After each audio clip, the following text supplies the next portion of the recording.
सुविधा मिल रही। आप बात करते हैं जी बीमा करा लो। अरे भाई, जब हमारे पास पैसे बचेंगे जब भी तो बीमा कराएंगे। एक तो भगवान ने लूट लिया, उधर नेताओं ने लूट लिया, इधर बीमा कंपनी और लूट लेंगी, फिर वो चक्कर कटाएंगी। आदमी मर जाता है अपनी बीमा पॉलिसी कराने के बाद, उसके बाद भी उन्हें पैसे नहीं मिलते। 6-6 महीने उनके दफ्तरों के चक्कर काटने पड़ते हैं। इन पार्टियों को जो है, पहली बात तो इन्हें जो है जमीनी स्तर पर जाना पड़ेगा। जो पार्टियां हारी हैं, इन्हें खुद अपने में ये एहसास होना चाहिए कि हमारे अंदर इतनी क्या कमियां हैं जो लोग हमें वोट नहीं दे रहे। मायावती ईवीएम के लिए रोई, अखिलेश जी क्यों चुप हो गए? ईवीएम के लिए अरविंद केजरीवाल रोया और पार्टियां क्यों चुप हो गई? या तो ये पार्टियां पैसे लेके दब के बैठ जाती हैं, या फिर जो है इनके अपने मैच, जैसे एक मैच का सट्टा लगता है ना, इस देश में ये सरकारें नहीं बन रही, सट्टे बन रहे हैं। न्यूजीलैंड का है, आज ऑस्ट्रेलिया का है। तो इस देश की आम जनता की दुर्दशा जो है इन पार्टियों ने खराब कर दी है। पार्टियों ने इतनी छवि जो है खराब कर दी है कि आम जनता के लिए एक आदमी, आपसे मैं कहता हूँ, मोदी जी 1 करोड़ का सूट पहनते हैं, आप क्यों नहीं 25,000 की शर्ट पहनते? अरे सर, माफिया तो खत्म हो गया, माफिया के साथ साथ किसान खत्म कर दिए ना। हर साल बाढ़ आती है, 50 गांव की खेती खत्म हो जाती है। ना वहाँ गेहूं हो पाता, ना धान हो पाता, ना गन्ना हो पाता। हमें गन्ने की मजबूत खेती जानते हैं। अगर मैं झूठ बोल रहा हूँ तो मेरे यहाँ का डीएम कांड का मेरे ऊपर मुकदमा दायर करे और मेरे साथ चले। मैं उन किसानों की बात करता हूँ और किसानों के एक एक घर के एक सर्वे कराता हूँ, पूरे खेतों के, जितने खेतों में गन्ना गला है। हर साल यही होता है और उनके कानों में जू नहीं पड़ती। वोट सही दे जो तुम्हें नौकरियां दे, जो तुम्हारे परिवार को चलाने की हिम्मत रखता हो, और नहीं तो किसी भी पार्टी को, किसी भी सरकार को वोट ना दे, किसी की सरकार ना बनने दे। जो तुम्हारे यहाँ प्रतिनिधि आए उससे एक ही बात करो कि हमारा जो है कांट क्षेत्र के जितने भी लोग हैं, जितने भी आते हैं किसान परिवार, हर घर में 2 नौकरियां चाहिए उन्हें। क्या वो 25,000 की नौकरी हो या 30,000 की नौकरी हो, जिससे जो है हर एक किसान के घर में एक जो है एक खुशहाली का दीपक जले। हम पैसे वाले आदमी थे, अगर किसी तरीके से पैसा लेते हैं वो हम तो 2% 2.5% का ब्याज लेके हम खेती में लगाते हैं। अब वही खेती हमारी डूब जाती है तो हमें तो भगवान भी मार रहा है और हमारे जमीनी स्तर के जो नेता है वो भी हमें मार, हमारे गन्ने का हमारा ही बीज 700 रुपए क्विंटल देता है। ये कहाँ का इंसाफ है? ये कहाँ? और हमारी खुद की अपनी मेहनत का पैसा वो 15-15 दिन में हमारे पास आता है। वो कहाँ के इंसाफ है हमारे साथ? कहाँ का न्याय है? आपके घर का मैं सर्वे कराता हूँ, एक नेता की कोठी में 700 रुपए का मार्बल लगा हुआ है, 700 रुपए फुट का मार्बल, और जो है एशियन कंपनी का नेरोलैक का अच्छा पेंट लगा हुआ है। और मेरे गांव के किसानों के अंदर जाके देखिए, मेरे क्षेत्र के, उनके घरों पे प्लास्टर भी नहीं है। क्या उन किसानों को जीने का हक नहीं है? क्या उन्हें अच्छे घर बनाने का हक नहीं है? क्या उन्हें अपने घरों में एसी लगाने का हक नहीं है? क्या उन्हें अच्छे बेड डालने का हक नहीं है?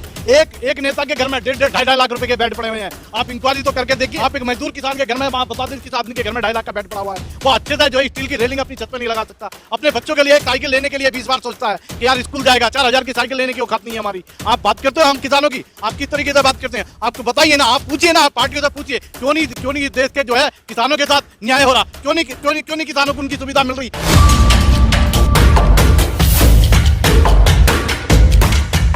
मैं हूं जय और ग्राउंड रिपोर्ट देख रहे हैं। हमारे साथ जनता है, इनसे जानते हैं। जिस तरह से चुनाव का रिजल्ट आया उसमें देखा जा रहा है कि 3 राज्य में बीजेपी आई है, वहीं एक राज्य जो नसीब हुआ है कांग्रेस पार्टी को। तो जनता से जानते हैं आखिर ग्राउंड पे क्या है, ग्राउंड जीरो पे क्या है, जनता खुश है? तो इनसे जानते हैं आखिर जनता को क्या चाहिए और क्या चाहिए सर आपको?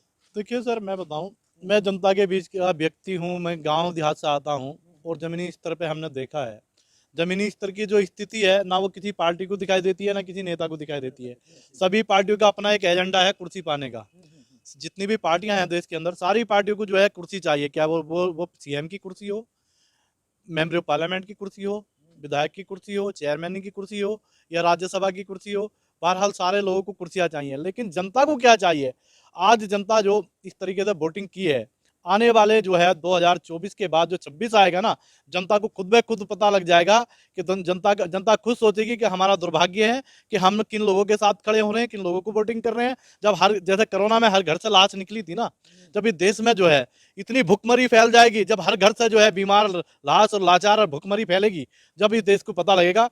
देखिए, जितनी बड़ी कंपनियां हैं वो सारी जो है 100 करोड़ से जो ऊपर की व्यवस्था का इंसान आता है वो बनिया है। ऐसा अग्रवाल गुप्ता बनिया नहीं, मतलब जो 100 करोड़ से ऊपर का आदमी है वो बनिया है। वो क्या है, विधायक हो, सांसद हो, एनीथिंग, कोई भी हो, जिस हर एक आदमी की अपनी एक कंपनी चल रही है, हर एक आदमी का अपना एक जो है स्टैंड उन्होंने, नेताओं ने खड़ा या पार्टियों ने खड़ा कर लिया है। और आज जैसे अभी ये प्रदूषण की वजह से लोगों के काम बंद हुए हैं, इस पे कितना नुकसान जो है, जो लेबर चौक, जहां भारत मतलब दिल्ली के अंदर हर जगह लेबर चौक लगे हुए हैं, लोगों के पास काम नहीं है, लोग परेशान है, 500 रुपए की दिहाड़ी के लिए परेशान है। जो आदमी 500 रुपए की दिहाड़ी कर रहा है, आगे बच्चों को खाना कैसे खिलाए? आज काम मिल गया, कल को नहीं मिल रहा।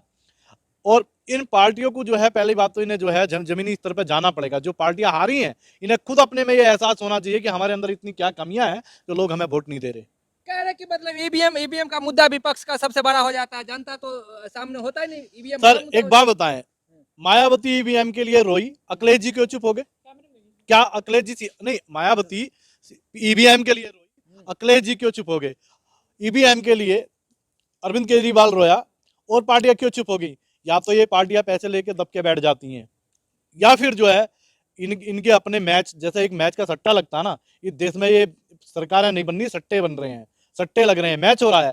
आज इस बार तुम्हारे पाले में, उस बार हमारे पाले में, आज न्यूजीलैंड का है, आज ऑस्ट्रेलिया का है। तो इस देश की आम जनता की दुर्दशा जो है इन पार्टियों ने खराब कर दी है। पार्टियों ने इतनी छवि जो है खराब कर दी है कि आम जनता के लिए एक आदमी, आपसे मैं कहता हूं, मोदी जी 1 करोड़ का सूट पहनते हैं, आप क्यों नहीं 25,000 की शर्ट पहनते? क्यों नहीं पोलो की, या क्यों नहीं जैरा की, क्यों नहीं उसकी पिंक की? बहुत सारी कंपनियां हैं भारत के अंदर जो ब्रांडेड कंपनियां हैं, उनके कपड़े क्यों नहीं पहनते? क्या आपके पास इतने पैसे हैं? कह रहे सब समान तो नहीं हो सकता, कोशिश तो है मोदी जी का सब समान हो। देखिए, आप किसी प्रतिनिधि को किस लिए चुनते हैं? जैसे इनकी राजस्थान में सरकार थी, गहलोत जी की सरकार थी, गहलोत जी से जनता जो है, जब एक डॉक्टर से अगर किसी का इलाज नहीं होता ना, जब वो दूसरे दूसरे डॉक्टर को चुनता है, वो जब जो है हॉस्पिटल चेंज करता है कि यार मेरा तो मर ही जाएगा। ये तो खैर राजस्थान की जनता का बड़ा भारी सौभाग्य है कि वो 5 साल में जो है कैंडिडेट, मतलब पार्टी बदल देते हैं, क्योंकि वो लोग विकास कराना जानते हैं। सबसे बड़ा बेवकूफ जो है हमारे देश का, सबसे बड़ी कंसल्टेंसी जो है भारत की, उत्तर प्रदेश आता है। और उत्तर प्रदेश की जनता का सबसे बड़ा दुर्भाग्य है कि हम 80 सीट निकाल के भारत केंद्र सरकार को देते हैं लोकसभा की, और हमारे स्टेट का पीएम नहीं बनता, हमारे स्टेट का विकास नहीं होता। हमारे स्टेट को, उत्तर प्रदेश के स्टेट को सीएम, मतलब जो है हिंदू मुसलमान में उलझाया रखा है। आज बताएं ना आपको उत्तर प्रदेश की क्या दुर्दशा है। ये 41-45 गांव की जमीनों के गन्ने खत्म हो गए, पूरा मध्य प्रदेश का उड़द खत्म हो गया, झांसी का उड़द खत्म हो गया, आज जो है किसान आदमी का उड़द खत्म हो गया, बीज खत्म हो गया। देखिए, जब किसान आदमी ने बोया, बीज भी डाला है और उसने मेहनत भी की है, उसका बीज भी गया, मेहनत भी गया, देश को लूटा किसने? जिन लोगों ने माल स्टॉक करके रख रखा है, वो उनका तो उड़द खत्म हो गया, उन्हें तो कुछ मिला नहीं। तो पैसे योगी राज में सब चंगा है। मेरी बात तो सुनिए सर, उनका तो उड़द खत्म हो गया, उन्हें तो कुछ मिला नहीं। घर जो पैसे थे जेब में वो भी लगा दिए, जो पैसे थे जेब में वो भी लगा दिए। अब क्या हो रहा कि किसान को अपना ही जो पिछली बार का दिया हुआ उड़द है कंपनियों को, वही उड़द आज जो है 200 रुपए किलो खरीदना पड़ेगा। जैसे मेरे क्षेत्र में 50 गांव का गन्ना खत्म हुआ है, अपने ही खेत में उगाया हुआ है गन्ना, और उसी की चीनी, आज मेरा गन्ना खत्म हो गया, ना हमें बीज दे रहा, ना कोई दे रहा। मिल अपना बीज 1000 रुपए क्विंटल दे रहा, हमारा गन्ना 360 रुपए क्विंटल दे रहा। यार ये हमारा दुर्भाग्य नहीं है तो क्या है बताएं आप? हमारा कोई प्रतिनिधि इस बात को नहीं उठाता। कि किसान बिल तो आप ही लोग वापस करवा दिया, किसान बिल तो लेना था ना उसमें। नहीं, किसान बिल दिया कहाँ? किसान बिल नहीं दिया। किसान बिल के लिए हमने 750 किसानों की शहादत दी, हमारे 750 किसान शहीद हो गए, लेकिन फिर भी हमारी नहीं सुनी गई। अगर सुनी गई है तो ऐसा सुनी गई है, उस वहां पे जो है वो कौन सी जगह थी जहां पे गाड़ी चढ़ा के वो लड़के किसान मार दिए। इस तरीके से इन सरकारों के हाल है, ये करती है हमारे साथ। ये दुर्भाग्य है हमारा पूरे किसान मेजोरिटी का। पूरी किसान मेजोरिटी को सामने आके खड़े होना चाहिए, एकजुट होना चाहिए और अपना हक लेना चाहिए। और जो है मेरी तो सारी पार्टियों से, सारी सरकारों से एक ही गुहार है। मेरे क्षेत्र के अंदर विधानसभा 25 कांट क्षेत्र से मैं आता हूं, हर एक घर में 2 गवर्नमेंट एम्प्लॉय होने चाहिए। और मैं अपनी क्षेत्र की जनता से एक गुजारिश और करता हूं, वोट उसे ही दे जो तुम्हें नौकरियां दे, जो तुम्हारे परिवार को चलाने की हिम्मत रखता हो, और नहीं तो किसी भी पार्टी को, किसी भी सरकार को वोट ना दे, किसी की सरकार ना बनने दे। जो तुम्हारे यहाँ प्रतिनिधि आए उससे एक ही बात करो कि हमारा जो है कांट क्षेत्र के जितने भी लोग हैं, जितने भी आते हैं किसान परिवार, हर घर में 2 नौकरियां चाहिए उन्हें, चाहे वो 25,000 की नौकरी हो या 30,000 की नौकरी हो, जिससे जो है हर एक किसान के घर में एक जो है एक खुशहाली का दीपक जले। और वो दीपक कौन जलाएगा? तो है कि माफिया खत्म हो गया यूपी से। अरे सर, माफिया तो खत्म हो गए, माफिया के साथ साथ किसान खत्म कर दिए ना। हर साल बाढ़ आती है, 50 गांव की खेती खत्म हो जाती है, ना वहां गेहूं हो पाता, ना धान हो पाता, ना गन्ना हो पाता। हम एक गन्ने की मजबूत खेती जानते हैं। अगर मैं झूठ बोल रहा हूं तो मेरे यहाँ का डीएम कांट का मेरे ऊपर मुकदमा दायर करे और मेरे साथ चले। मैं उन किसानों की बात करता हूं और किसानों के एक एक घर के एक सर्वे कराता हूं, पूरे खेतों के, जितने खेतों में गन्ना गला है। हर साल यही होता है और उनके कानों में जू नहीं पड़ती। अरे हम मील को गन्ना 360 में देते हैं और मील हमारे गन्ने का, हमारा ही बीज 700 रुपए क्विंटल देता। ये कहाँ का इंसाफ है? ये कहाँ? और हमारी खुद की अपनी मेहनत का पैसा वो 15-15 दिन में हमारे पास आता है। वो कहाँ के इंसाफ है हमारे साथ? कहाँ का न्याय है? लाला की बात नहीं कर, हम पैसे वाले आदमी से अगर किसी तरीके से पैसा लेते हैं, वो हम तो 2% 2.5% का ब्याज लेके हम खेती में लगाते हैं। अब वही खेती हमारी डूब जाती है तो हमें तो भगवान भी मारा है और हमारे जमीनी स्तर के जो नेता है वो भी हमें मार। अब हर एक किसान के घर का मैं सर्वे कराता हूँ, एक नेता की कोठी में 700 रुपए का मार्बल लगा हुआ है, 700 रुपए फुट का मार्बल, और जो है एशियन कंपनी का नेरोलैक का अच्छा पेंट लगा हुआ है। और मेरे गांव के किसानों के अंदर जाके देखिए, मेरे क्षेत्र के, उनके घरों पे प्लास्टर भी नहीं है। क्या उन किसानों को जीने का हक नहीं है? क्या उन्हें अच्छे घर बनाने का हक नहीं है? क्या उन्हें अपने घरों में एसी लगाने का हक नहीं है? क्या उन्हें अच्छे बेड डालने का हक नहीं है?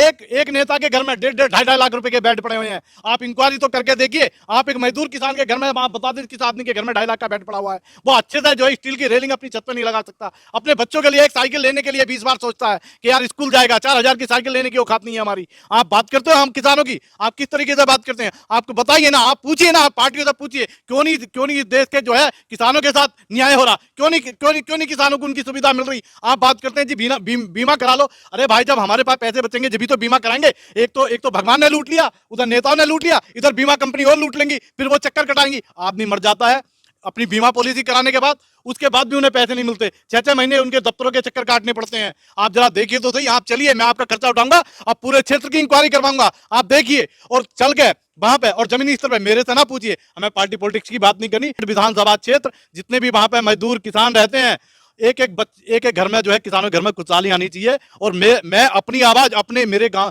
मेरे क्षेत्र के जितने प्रतिनिधि हैं उन तक पहुंचनी चाहिए, पार्टियों तक पहुंचनी चाहिए, और मेरा जो हमारा जो उत्तर प्रदेश का सीएम है योगी, उस तक पहुंचनी चाहिए।